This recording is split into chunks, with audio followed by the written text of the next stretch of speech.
Hello mga mare! Another day, another vlog na naman at samahan niyo kami sa aming masalimuot at makapigil ng pagsundo kay Kratos sa Candaba, Pampanga. Pero bago ang lahat mga mare, ay dadaan muna kami sa SSS para ayusin yung pensyon ng aking biyanan. Medyo late na kami nakarating sa SSS kaya natagal lang kami dahil galing yung aking kapatid sa Bukawi, Bulacan. Magla-lunch break na nga kami nung nakarating sa SSS kaya naman kami ay natagalan dyan.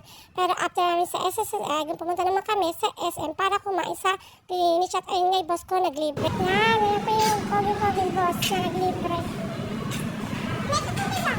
Ha? Papa, wait lang boss.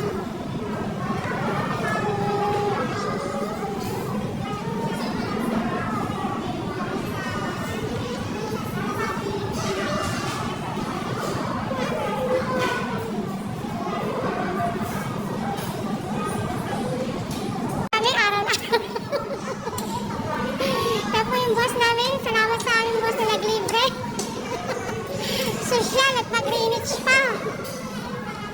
Kung hindi nyo naman itatanong pangatlong rice niya na yan. Kalalabas lang kaya gutom na gutom. At pagkatapos nga namin kumain mga mare, ay dumiretso naman kami sa Candaba, Pampanga para sunduin nga yung aming binili na pet na si Kratos. Hindi nga namin sukat akalain mga mare habang papunta kami dyan ay umulan ng sobrang lakas. Kaya naman biglang lalim na naman ang tubig dito sa Candaba, Pampanga. Kung makikita nyo nga yung aming dinadaanan ay tubig yan galing sa ilog. Bali halos pantay na nga siya sa kalsada. Medyo okay pa naman yung daan dito. Pero paglagpas dun sa may tulay na mataas, papunta dun mismo sa malapit sa Candaba, Pampanga na aming pagmimitan ng aking pinagbilang kay Kratos ay talaga naman sobrang lalim mga mare. Medyo natakot-takot nga kami ilusong yung aming kotse dahil baka nga mabasa yung makina at tirikan kami. Kaya kayang makikita yung mga mare oh, ang lalim talaga.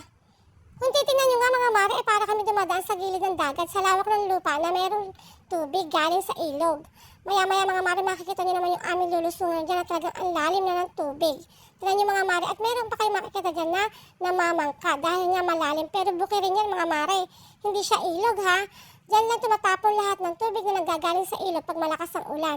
Ay kaya nga mga mare, malapit na kami sa malalim na tubig pero kalsada pa rin yan mga mare ha.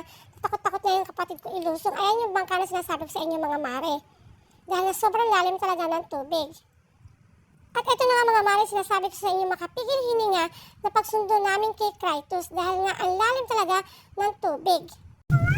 My goodness! Hindi ka din makahintay dyan! Magic!